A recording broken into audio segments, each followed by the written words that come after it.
YieldMax MSTR Option Income Strategy ETF is one of those ETFs that never give up. So check this. Just 5 days ago, this ETF was at $20. If we look at the month performance, it was at $1.19. So if you bought at 19, you would have made a lot of money. But at the highest, it was $46. Now, performance of this ETF is really related mainly with the crypto performance.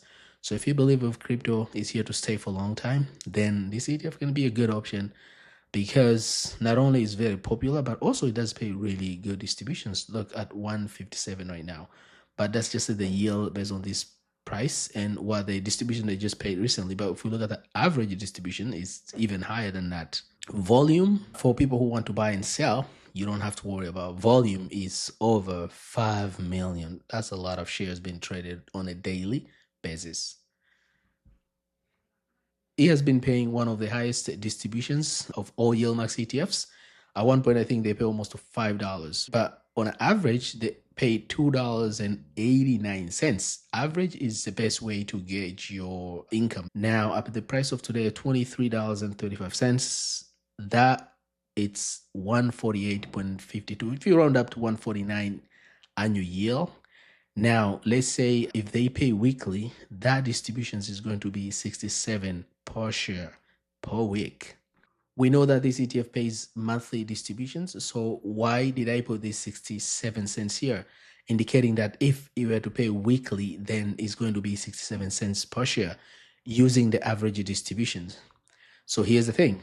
This is not a matter of if, but it's when. Check this out. We all know YieldMax ETFs and Roundhill Investment have been playing a catch-up game. But from what I can see is that YieldMax is actually copying a lot of what Roundhill is doing. For example, Roundhill ETFs is one of the provider that start paying weekly distributions. And guess what? YieldMax follow the suit with ymax, ymag. These are the two ETFs that start paying weekly distributions. And the other example is that Roundhill had 0 day to expiry cover call ETF. YieldMax didn't have these ETFs, so YieldMax created these. From Roundhill, of course, we have qdte, xdte, and rdte. YieldMax created their own version, sdty, rdty, qdty. And these ETFs used to pay weekly distributions, and because of their popularity of weekly distributions and being a 0 day to expiry cover call ETF, and they use different strategy, YieldMax adapted the same strategy. We can see there's a pattern of YieldMax ETF copying what Roundhill has been doing or using their success. We can blame even big companies like Apple always copies a Samsung. Recently, Roundhill Investment has come up with a brand new type of ETFs, and these are single stock ETFs. Nvidia, Tesla, Apple, Coinbase, Palantir, they did not have these. So you can also see that Roundhill here copied YieldMax because YieldMax is the company that had these ETFs before. The difference between YieldMax ETFs and Roundhill ETFs is that these single stock ETFs, first of all, YieldMax has a bunch of them and Roundhill has only 5 of them so far. The other difference is that Roundhill ETF pays weekly distributions, but YieldMax ETFs pays monthly distributions for all these ETFs. Because of this pattern of copycat between these two companies, I can 100% see that YieldMax ETF is going to look at the very popular ETFs, for example, MSTY, Tesla, Coney, NVDY. They're going to have them on a weekly distribution schedule rather than monthly. Most people like weekly distributions, and I can blame them because there's a difference in math. For example, if MSTR pays weekly distributions, they're going to be a huge difference. I'm going to show you this calculation between monthly and weekly. One thing I need to mention here, YieldMax used to pay weekly distributions for only 2 ETFs, as I mentioned before, ymax and ymag, and then also they added, and then after that they added a bunch of ETFs, Lefty, GPTY, SDTY, RDTY, QDTY, and recently they just added Ulti. Remember, Ulti used to be on a monthly payment schedule, and recently they just changed it to weekly.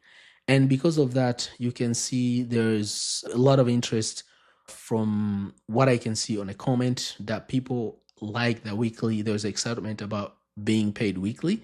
So because of the success of what Roundhill has done and what YieldMax has seen from these weekly paying ETFs.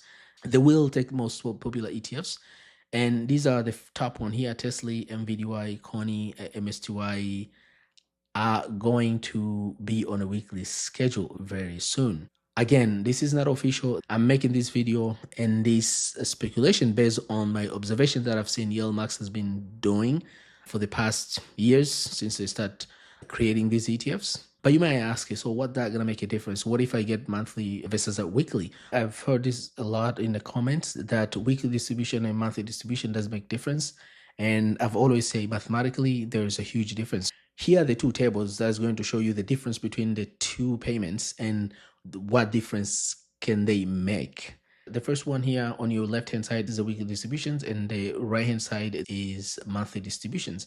I invested $10,000 MSTY at 148 annual yield, and the yield, it won't change because if it's weekly or it's monthly, it stays the same because this is annual yield. What's going to change is distribution amount. On a monthly basis, you're going to get $2.89. On a weekly basis, you're going to get 66 cents. And that's just average distributions. But number of months, we put 38 months. This is about 3 years and 2 months. Now, within 3 years and 2 months, if you take all the distribution you're receiving on a weekly basis and reinvest at every time you get that money, within just 3 years and 2 months, your portfolio is going to be 1,025,720 and 58 cents. On a monthly, you're only going to have 83,478 and 81 cents. You can see there's a huge difference between monthly and weekly.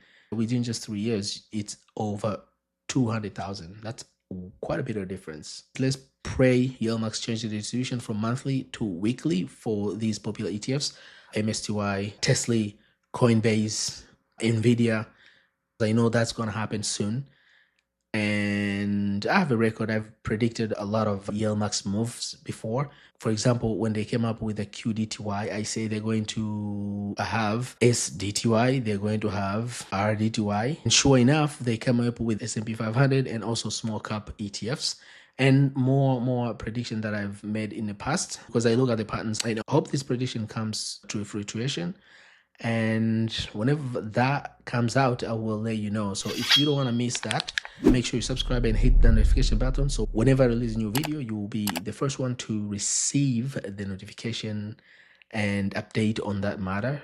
And if you like this type of content in general, please smash the like button, and also don't forget to share with someone who you think this video might help. So guys, that's all I have for today. Thank you very much for watching. I'll catch you on the next one. Bye bye.